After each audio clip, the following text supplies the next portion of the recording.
Señor esté con ustedes. Evangelio de nuestro Señor Jesucristo según San Juan. Gloria a ti, Señor.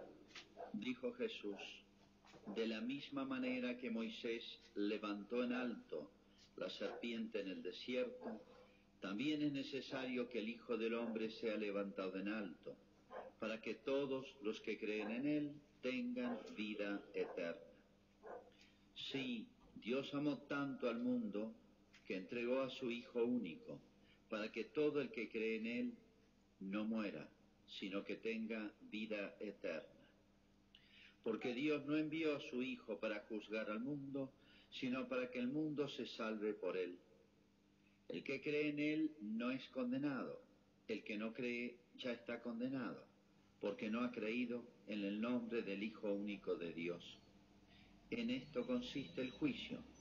La luz vino al mundo, y los hombres prefirieron las tinieblas a la luz, porque sus obras eran malas. Todo el que obra mal odia la luz y no se acerca a ella, por temor de que sus obras sean descubiertas.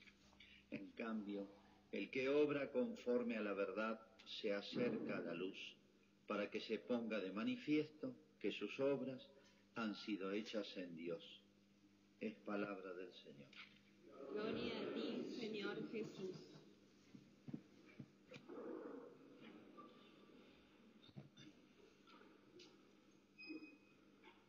Estamos, lo sabemos todos, en este tiempo llamado de Cuaresma, que son 40 días de preparación para entender un poquito más lo que llamamos el misterio de Cristo.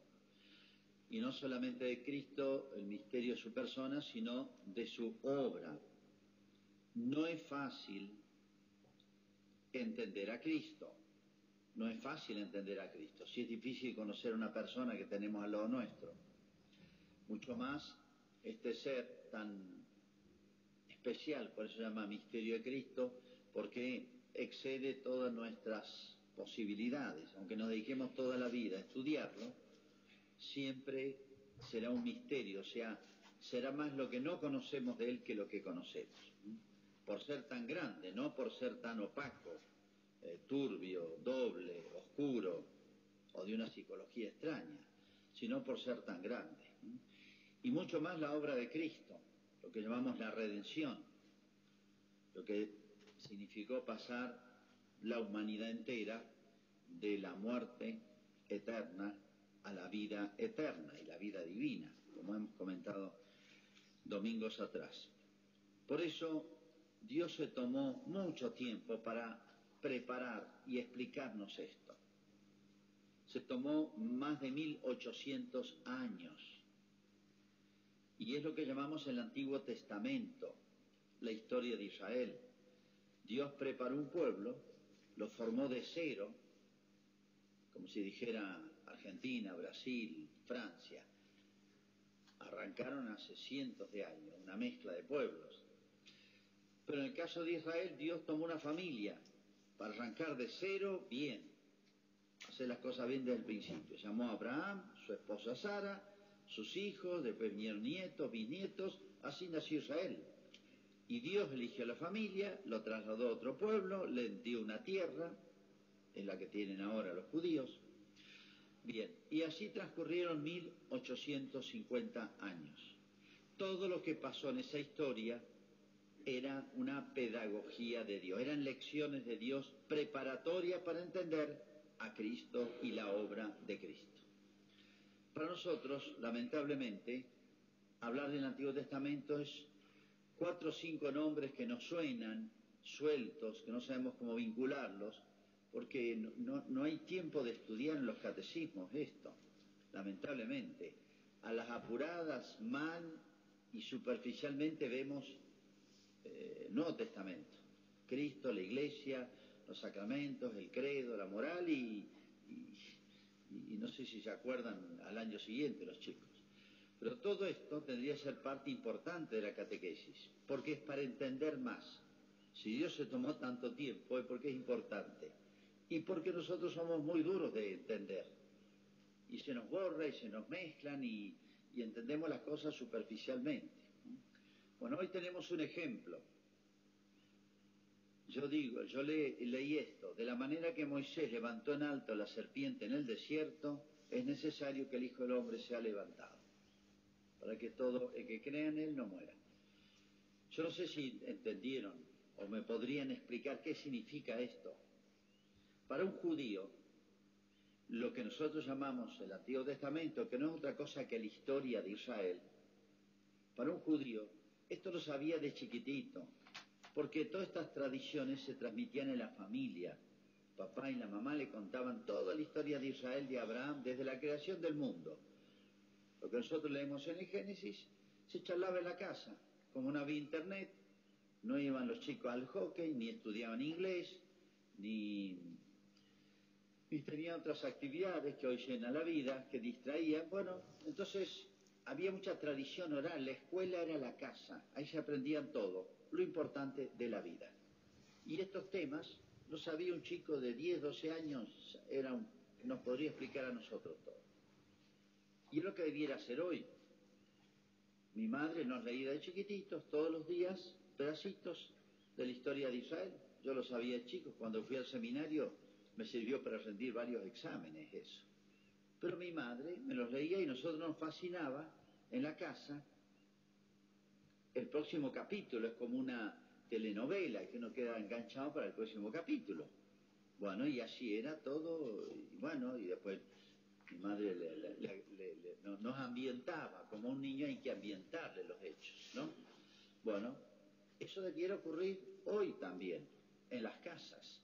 Pero bueno, bien, los chicos acá no saben ni hacer la señal de la cruz. Entonces, digo para que lo pensemos esto, ¿no? Como hemos perdido lo que es, o lo que debiera ser normal. Bueno, pero vamos al tema. De la manera que Moisés levantó en el desierto. Un judío esto lo entendía perfectamente. ¿Y por qué se tomó ese trabajo Dios de 1800 años de historia, donde pasaron muchas cosas, muchos personajes, muchos episodios? Dios creó en Israel muchas instituciones. ¿Por qué todo esto? Porque a través de las cosas visibles podemos entender las cosas invisibles. Somos así. Es difícil entender cómo es Jesús si no lo vemos. Vemos películas de Jesús, pero ese no es Jesús. ¿Qué es la fe? Hacer un acto de fe no es tan fácil. Entender, porque no se siente. Yo sé, si como, sé lo que es comer. Si duermo, sé lo que es dormir. Si tomo un vaso de agua, sé, lo siento. Veo sus efectos. Pero hacer un acto de fe no se siente nada. Entonces, no es fácil entender las cosas espirituales, y por eso Dios constantemente hace la comparación con cosas sensibles, perceptibles por los sentidos. Y para un judío estas historias eran muy claras. Aquí hay dos que han aparecido en las lecturas de hoy. Vamos a abreviar un poquito. Como levantó Moisés la serpiente en el desierto. Como ustedes saben, Moisés es el gran personaje de Israel, porque Dios lo tomó a él. Conoce la historia de Moisés, supongo, aunque sea por la película esta que hicieron. Pero tengan cuidado con las películas, que hacen novelones y le inventan cosas. Es mejor la Biblia. Bueno, Moisés, este gran personaje que Dios eligió cuando Israel tuvo que ir a Egipto y se multiplicó y tuvo 400 años ya. Bueno, eligió a Moisés para sacar a todo el pueblo de Egipto. Lo llevó al Sinaí, que es una montaña, donde Dios a través de Moisés le comunicó a Israel todo lo que debía hacer, lo que llamamos hoy la ley, lo que llamaríamos hoy la Constitución, el Código Civil, el Código de Comercio, el Código Penal, toda la ley religiosa, litúrgica, etcétera, todo se lo dio a través de Moisés. Por eso Moisés es el personaje de Israel. Pues sí, es como el que funda Israel, el que le da forma, le da estructura de pueblo. Y a su vez, a través de Moisés lo llevó desde Egipto hasta la tierra que le había prometido. Moisés, y después tomó Josué el ingreso. Bien. Los judíos apenas salieron de Egipto, empezaron los problemas. Y sí, porque una cosa es vivir, ya estaban instalados, y ahora era un desierto. Iban de oasis en oasis. calor, cansancio, tenían que caminar todo el día. Entonces se quejaron muchas veces contra Dios. Y Moisés tenía que ir a decirle a Dios, mirá, se me quejan por esto, porque Moisés era el mediador. Moisés, dicho sea de paso, es una figura del sacerdocio. Todas las quejas de Israel iban a Dios a través de Moisés. Y Moisés recibía, por así decir, las quejas de Dios. Este pueblo ya me tiene cansado, le decía a Dios. Y Moisés le decía, sí, yo soy el primero que lo estoy soportando. Yo no lo he parido, dice. Hoy lo tengo que aguantar. Me tienen cansado ya. Bueno, esa es la misión del sacerdote. A veces nos pasa un poco lo mismo que a Moisés. Pero bueno, Moisés intercedía, Señor, tenele paciencia, son muy burros, son duros de corazón. Entonces Dios los perdonaba. A través de Moisés se comunicaba Dios con el pueblo y el pueblo con Dios. En una oportunidad se quejaron fuerte contra Dios y mal. Miren que acababan de ver milagros, las famosas 10 plagas de Egipto, cosas impresionantes. Habían visto milagros, pero parecía que no le entraban balas. Se quejan contra Dios, entonces Dios le manda serpientes, unas serpientes que había en el desierto, unas venenosas, que los picaban a los judíos y se morían. En un cierto tiempo, a ciertas horas, se morían. Entonces se preocupó el pueblo, se asustó, empezaron a morirse. Y entonces le pidieron a Moisés, por favor, pedirle, decirle a Dios que estamos arrepentidos, que hemos hablado muchas macanas, que esto, que el otro. Bueno, fue Moisés, le pide perdón a Dios en nombre del pueblo, que va a reparar, que se va a arrepentir, etcétera, etcétera. Entonces Dios le dice a Moisés, bueno, hagan una serpiente de bronce, que ellos sabían trabajar esos metales, pónganla en un lugar, y todo aquel que se acerque y mire la serpiente de bronce, como un medio que les ponía Dios para salvarse, si ha sido picado por una víbora, no se va a morir. No se va a morir. Bien, hacían eso, entonces se salvaban los que miraban la serpiente de bronce. Esa serpiente de bronce y este episodio representa a la humanidad, y la serpiente de bronce es Cristo, es una figura de Cristo. Entonces cuando vino Cristo, y un judío que conocía esta historia podía entender mejor lo que era mirar a Cristo, o tener fe en Cristo, que es casi lo mismo. Es como mirar y adherir a Cristo. Y ahora se entenderá mejor la frase. De la misma manera que Moisés levantó en alto la serpiente, se refiere a la crucifixión de Cristo. Levantó en alto. Es necesario que el Hijo del Hombre sea levantado en alto, para que los que creen en Él tengan vida eterna. ¿Se acuerdan? Los que no miraban a la serpiente con fe, creyendo en que era el medio de salvación que les había mandado Dios, el que la miraba salvaba la vida, y el que no, se moría. Era mortal el veneno de esa serpiente, se moría. Entonces, el que cree en Él, el que mire a Cristo con el corazón, que esa es la fe, y el que adhiera a Cristo, tendrá vida eterna. No es que todavía seguirá viviendo acá, tendrá una vida más alta, la vida eterna. Sí, Dios amó tanto al mundo que entregó a su Hijo para que el que cree en Él no muera. Los judíos recordaban la mortandad que produjeron las serpientes, no muera sino que tenga vida eterna, mucho más que la vida que les daba aquella serpiente en el desierto. Entonces, fíjense este episodio que todos recordaban y que los había estremecido, porque realmente nosotros no estamos acostumbrados a que nos pasen esas cosas, pero imagínense que ocurría algo parecido, un enfermo gravísimo, desahuciado, que no tiene salvación, y le dice, mirá, anda a la iglesia, rezale ahí a la imagen de Cristo y te vas a salvar. Los médicos han dicho no tiene tratamiento tu enfermedad. Imagínense qué alegría el impacto que produciría en nosotros ese hecho. Bueno, eso lo habían vivido los judíos. Para nosotros un hecho lejano o desconocido. Y de esa manera entendemos un poquito más lo que significa mirar a Cristo, o mejor dicho, creer en Cristo. Pero no es simplemente un sentimiento, sí, yo lo quiero mucho a Jesucito, no, es bastante más. Creer en Cristo es creer no solamente que existió, obviamente, eso no lo dudamos, sino quién es, qué hizo, qué obra hizo, cuál es la obra de Cristo, a qué vino acá. No es simplemente creer en Cristo como las mujeres de Jerusalén, ¿se acuerdan? En el octavo paso, en la octava estación del Vía Cruz, y las mujeres que lloraban al verlo a Cristo, como diciendo, no se compadezcan por mí. El problema es de ustedes, no es mío. Entonces no es simplemente compadecernos de lo que sufrió, etcétera, sino es mucho más.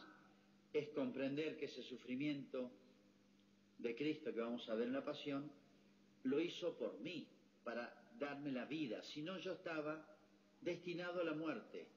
Yo estaba picado por la serpiente, digamos, usando una imagen de ese momento. Bien, si han atendido, en la primera lectura se dice otro hecho más, en cierto sentido terrible, peor para Israel. Vuelvo a leer lo que pasó. ¿Cuándo pasó esto? Mucho después. Pasaron años, Israel se instala en la tierra, dividen por tribus, lo que serían las provincias nuestras, para ello eran las tribus, cada tribu tenía un territorio. Pero Israel, Dios les dio directivas muy claras, no se contaminen con las religiones y las culturas y las morales y las costumbres malas de los pueblos que viven donde los voy a llevar. Israel hizo lo contrario.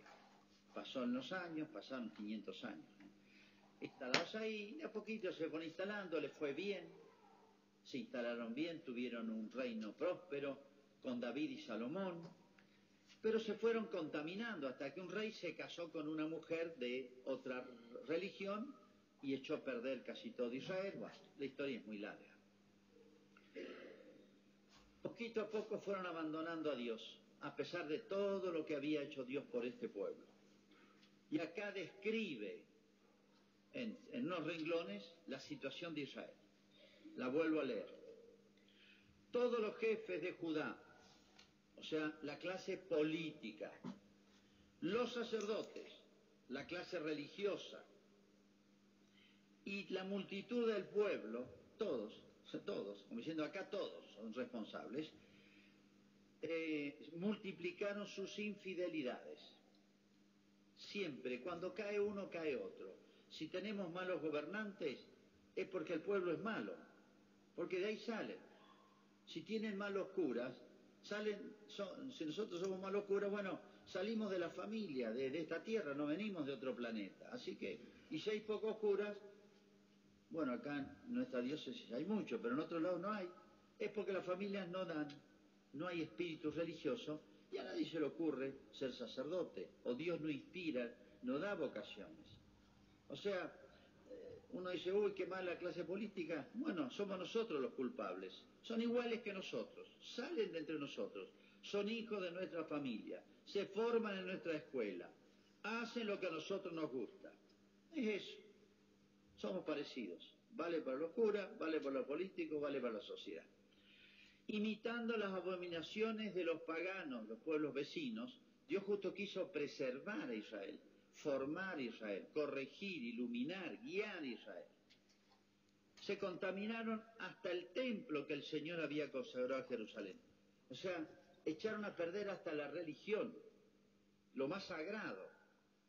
El Señor, el Dios de sus padres, les llamó la atención constantemente por medio de sus mensajeros, los profetas. Eran personas iluminadas por Dios que le decían, esto anda mal, por esto, tienen que hacer esto. Porque tenía compasión de su pueblo y de su morada, de su templo. Pero ellos escarnecían a los mensajeros de Dios, despreciaban sus palabras, ponían en ridículo a sus profetas, a casi todos los mataron. Hasta que la ira de Dios, hasta que Dios se enojó. ¿Se acuerdan el domingo pasado? Dios se enojó, Jesús se enojó. La ira del Señor contra su pueblo subió a tal punto que ya no hubo más remedio. Y entonces ocurrió un episodio que lo lo dejó marcado, Israel lo traumatizó para siempre. Los imperios vecinos invadieron Israel, mataron infinidad, porque se defendieron, pero eran más fuertes los otros, y los desterraron. Fue el famoso destierro de Israel. Es como si todo Malargüe lo llevan a vivir a la selva amazónica. Vamos, agarren un bolsito cada uno, vamos caminando. Y allá le dan una tierrita a cada uno y a trabajar para los brasileños. Ese desarraigo fue terrible. En dos partes fue el desarraigo. Uno duró 200 años y el otro duró 45, 50 años, más o menos. Pero fue terrible para Israel. Y al pueblo de Israel trajeron población de otro lado. Eran costumbres antiguas, terribles. Hasta que Dios se compadeció y mandó otro imperio que venció a este que los había desterrado. Y el rey era bueno, buen tipo. Dios le ablandó el corazón y le dijo a los judíos, bueno, vuelvan. Por eso el salmo que se leyó, que no me olvide de ti, Jerusalén. Este se compuso allá en el destierro. La capital se llamaba Babilonia. Junto a los ríos de Babilonia nos sentábamos a llorar acordándonos de Jerusalén, de nuestra tierra. En los sauces de las orillas colgamos nuestras cítaras. Nuestros opresores nos pedían cantos. A ver, cántenos los cantos folclóricos de ustedes. Nuestros opresores alegrías. Canten para nosotros un canto de Sión. Sión es el nombre de Jerusalén. ¿Cómo podemos cantar un canto del Señor en tierra extranjera? O sea, no tenemos ánimo de cantar. Estamos tan tristes en el destierro, hemos perdido todo. Bueno, sigue el Salmo. Expresa eso. Bien, es el otro episodio que acá, de alguna manera, refiere el Evangelio. Dice, ¿en qué consiste el juicio? El que no cree en Él, el que cree en Él no es condenado. El que no cree ya está condenado. Es como si dijera, el que no quiere ir a ver la serpiente que puso Moisés, se va a morir, pero es culpa de él. Dios le dio la posibilidad. Es libre, la libertad. O sea, el que condena no es Dios que es malo, sino que somos nosotros que no queremos acercarnos a Él, que nos ofrece todas las posibilidades. Y sigue. En esto consiste el juicio, en que la luz vino al mundo. O sea, Dios dio muchas posibilidades. Dios se mostró a través de los milagros a Israel desde el principio. Dios favoreció a Israel, le habló a Israel a través de los profetas y últimamente por Cristo. Pero Cristo ya es la culminación, ya lo había hecho infinidad de veces. Vino la luz al mundo y los hombres prefirieron las tinieblas a la luz. Los hombres prefirieron las tinieblas a la luz, porque sus obras eran malas. Todo el que obra mal, lo dice San Juan, esto es muy importante para entender lo que pasa en nuestro mundo hoy. Fíjense, todo el que obra mal odia la luz y no se acerca a ella por temor a que sus obras sean descubiertas. En cambio, el que obra conforme a la verdad se acerca a la luz para que se ponga de manifiesto que sus obras han sido hechas según Dios. Acá, cuando ustedes escuchen a personas enojarse con Dios, hablar mal de Dios, ¿vieron qué pasa? Pasa un episodio malo, doloroso, Dios, ahí se acuerdan de Dios ¿cómo va a existir Dios? ¿Qué es esto? Va. Cada vez que hablen mal o denigren a Dios, a Cristo o a la Iglesia, no les crean, porque van a dar argumentos. Sí, porque pasó esto, entonces, como diciendo, yo tengo razones fuertes, serias, contra Dios, contra Cristo, contra la Iglesia. Nunca les crean. Son cortinas de humo. Cuando una persona tiene el corazón malo, no va a decir, yo soy el del corazón malo. Siempre le echo la culpa a otro de cuando obro mal. Le va a echar la culpa hasta Dios, o a la Iglesia. O los curas, o fíjate que aquí, que probo, lo que... Bueno, no les crean. Cada uno es libre. Cada uno es libre. Entonces, cuando una persona peca contra la luz, como se dice, o sea, contra Dios o las obras de Dios, en realidad está escondiendo, no está confesando, no está siendo sincero y no está diciendo la verdad. ¿Cuál es la verdad? Mis obras son malas, mi corazón está podrido, estoy picado por la vida, estoy envenenado. Y por eso me fastidia la luz. Decía San Agustín, la misma idea, de otra manera, dice, para los ojos sanos la luz es hermosa y agradable, para los ojos enfermos la luz es molesta. Cuando los ojos están sanos, le agrada la luz.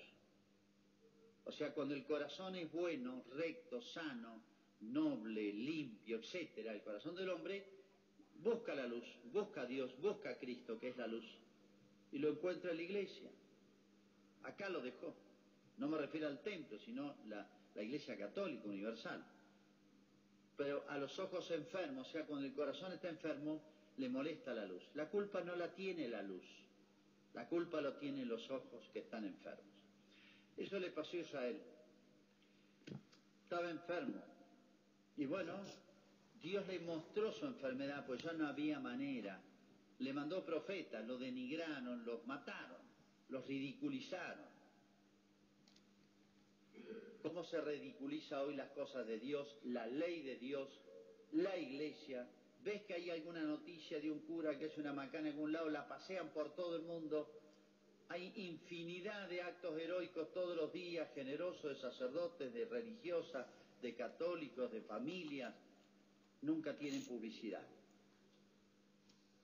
Entonces, los denigraron, etcétera. Y bueno, dice, es como si dijera, yo hice todo lo posible para que sientan, tomen conciencia de lo mal que obran.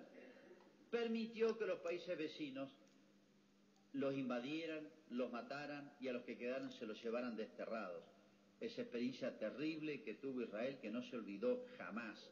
Qué terrible es vivir en el destierro. No tenemos ganas ni de cantar nuestros cantos en tierra extranjera. Bueno, esos castigos de Dios, hechos históricos que los judíos se estremecían al escucharlo, y al escuchar los niños escucharían de sus padres, sus abuelos estas historias, eran pedagógicas, eran para enseñarles que no se juega con las cosas sagradas, no se juega con las cosas de Dios, como estamos haciendo ahora en este tema que ya está en público. Se va a discutir sobre la vida y la muerte de niños inocentes e indefensos. Un país que ponga en discusión este tema es un síntoma gravísimo. Es un síntoma gravísimo. Hay temas que no se discute. Es como si mañana nos podemos discutir. Bueno, los mayores de 60 años los vamos a faenar y los vamos a enlatar para comer, porque hay hambre en el mundo. Uno dice, qué barbaridad, eso no se discute. Y sí, es obvio. Hoy discutimos lo obvio. Este tema no debiera ni llevarse a discusión. Que un país lo lleve a discusión. Y estamos temblando a ver qué resultado va a tener. Es un síntoma gravísimo. Es lo mismo que pasó con Israel. Se corrompieron todos. Y bueno, no entendieron el lenguaje de los profetas. Me llegan WhatsApp, se han hecho manifestaciones, se van a hacer de todo por todos lados. Pero dice, los despreciaron. Los despreciaron. Entonces, bueno, me queda la última, un castigo. El castigo sí, ahí se escucha, porque nos duele, nos toca.